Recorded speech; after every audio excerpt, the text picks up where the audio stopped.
This interview with Screen Rant was so revealing that I had to make a video about it because he is underlining things that I think will shock you. So you need to watch this video till the end because it's pretty fascinating. And we have mentions of the Force Unleashed, aka Starkiller, and the existential dread of Darth Maul in the new show Shadow Lord. What a great interview. Immediately, Sam Witwer says something really interesting. He says, I started 17 or 18 years ago on the Force Unleashed.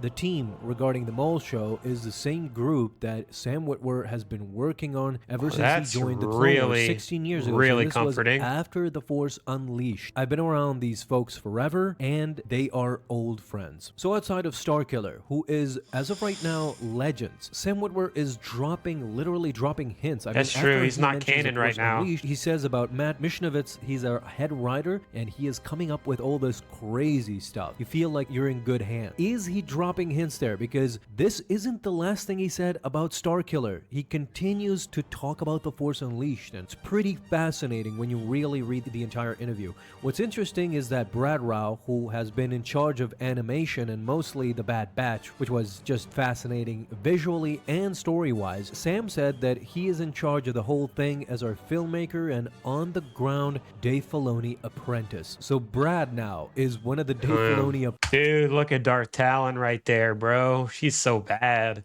That's crazy. Look at her. apprentices. I mean, Dave has literally become the emperor, and he is just having apprentices all over. He is not respecting the rule of two. So Sam goes on to talk about, of course, Athena Portillo, but in my mind, what happens next, what he says next is pretty fascinating because he kind of connects Maul and Starkiller with this sentence. He says, I've been playing the character for 15 years. You need to be deeper into the entire process. So I have never been so deep inside Lucasfilm production. It's constant emails and phone calls and meetings and records, and it's very exciting. So what he's talking about here is having to explore Maul's existential crisis, and this is, to me, what connects with Starkiller. Starkiller's entire existence was existential. I mean, he was brought up as a Sith apprentice in the first one, and then you have the clone in the second one. I mean, it's entirely all question marks with Starkiller. Now it seems like they're lending that characteristic from Starkiller and going into Maul. Just listen to what Sam says. He says, Maul knew that the Empire was coming, and he was working for it for a while with Palpatine, but now that he sees it, how does he feel about it? How does he feel about a world where his sworn enemy, the Jedi Knights, are gone? How does he feel about the Jedi now?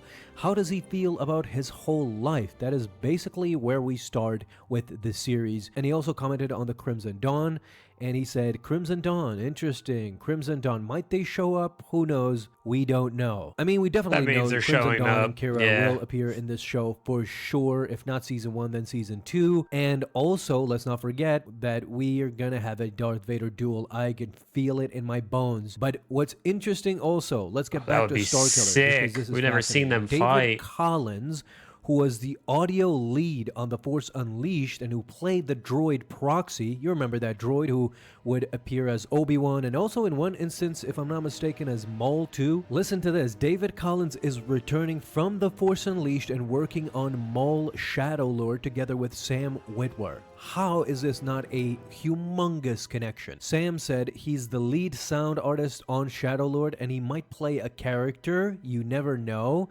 There's a weird symmetry between The Force Unleashed and this project in that way. David is very involved in unexpected ways. Come on, like, how is this not a humongous hint that something between The Force Unleashed and Maul Shadow Lord is gonna be connected? I'm going into crazy conspiracy territory here because we might get a Starkiller character back. There's no direct hints to that, but these are big hints. I don't know what to believe anymore. I mean, think of the droid Proxy. If David Collins brings back proxy, then why couldn't that be a big hit also? In Andor, we got a Starkiller hint. Now we're getting another hint. Really? I didn't watch Andor. I didn't know that. So there's so many clues about Starkiller. It's fascinating, isn't it? Dave Filoni, Brad Rao, and Sam Witwer are up to something, and now David Collins from The Force Unleashed is involved as well. Let me know down below in the comments. I mean, do you think that this is somehow or another involved? And also, let's not forget Maul Shadow Lord is going to feature a lot more returning characters that they're giving us hints for, because I think Darth Vader is in their minds for sure. But we can talk about it, of course, on this channel, and sometimes we hit it right, and I think I'm going to hit exactly all the points that they wanted to talk about, but they couldn't, because, well, what Sam Witwer said was very interesting, and we're going to hit a couple of points here. First of all, he said Maul is dusting himself off. Right, so what does that mean? This means that ever since he escaped Ahsoka, things might have gone rocky for him because the Republic completely shifted. It changed, became an empire. Sidious is ruling now with an iron fist, and this doesn't mean that the Black Sun, the Crimson Dawn, all of these syndicates are adhering to Maul. So season 1, if we get more than one season, I think that season 1 could be Maul actually taking control, taking power for himself again because of these. But wonder what that would even look like, because he's already in charge of the Crimson Dawn by the end of Clone Wars, right? So wouldn't it be him taking over Crimson Dawn? Would it him be going against like Jabba the Hutt and all of them and their criminal like syndicate, or like what all criminal syndicates could he even go against? Like it's clearly going to be like an underworld type story, but I'm really curious to know like what. Like I know they haven't really revealed anything, but still I'm just like what could it even be? Criminal syndicates, and perhaps they have gotten some ideas in their head and Maul needs to re-establish control. So this might be a lot of fun to see Maul go through what he did in the Clone Wars to take control of Mandalore and to take control of all of these criminal syndicates who think that they are better than each other. My next point I want to make, and I think Sam Witwer could not talk about it, but I could see it all through his face, is that of course, the whole reason for this Darth Maul TV series, animated series, is that he is finally gonna fight Darth Vader. Yes, I think this is 100% going to happen. Whether it's gonna be a short encounter or a long one, I don't really care. That would be so badass, man. I hope that happens. I've talked on this channel a lot about being a tragedy that Maul and Anakin never fought during the Clone Wars, on the aftermath of Phantom Menace. They never really fought and never got to meet even each other, talk about Qui-Gon and Obi-Wan, never. So Darth Vader and Maul, this is just gonna be fantastic. I mean, think about the dialogue even. Think about the pressure that Maul is gonna give to Darth Vader, who is a year after Order 66, he is still fragile. This is not the Darth Vader, established Darth Vader, that doesn't care about anybody.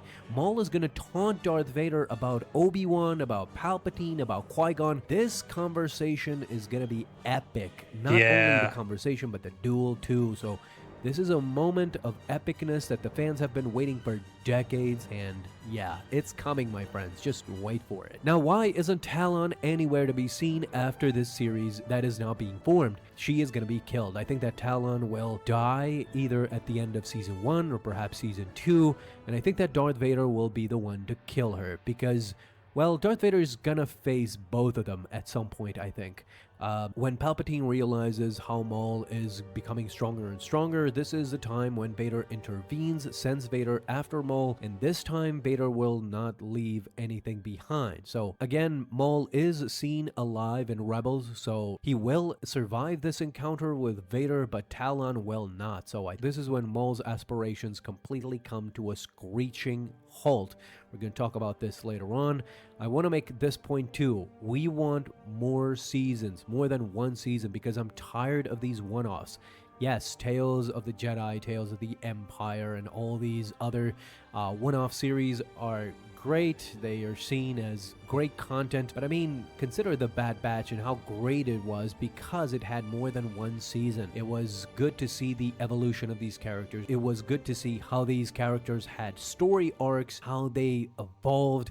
So I want to see Maul the other side of Darth Maul, because Sam Witwer said that Maul has other aspects that we've never seen before in this series. So this leads me to believe there's going to be more than one season, which I would just love. And of course, if there's a second season, then I think this is when Vader and Palpatine get involved in the second season. This is what happened in Rebels. Vader got involved in the second season, not in the first season, and perhaps this is the way they're gonna do it. The criminal syndicates and the in-war battle, civil war between these crime syndicates is gonna represent the first season, but the second season is gonna be his goal of going up against the Empire, against Palpatine.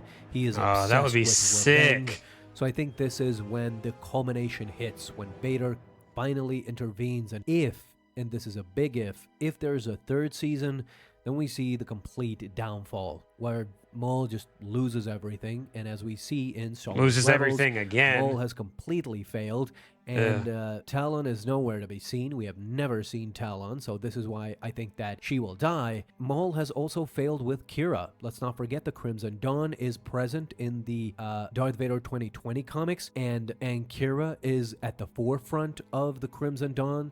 So Kira perhaps circumvents Maul too. So Maul is completely disregarded. As we see in Rebels, he is a lone wolf. He has nobody beside him. This is why he recruits Ezra. And we see the fall down of his whole pseudo-empire that he never had control to begin with. It's essentially the whole series is about an ambitious Zabrak, a failed Sith, a failed crime syndicate, and it's gonna be kind of the tragic story of Darth Maul, a crazy psychopath who could never find his way real. This is why I think the story will be so rich, and I can't wait for this show to be shown to us. So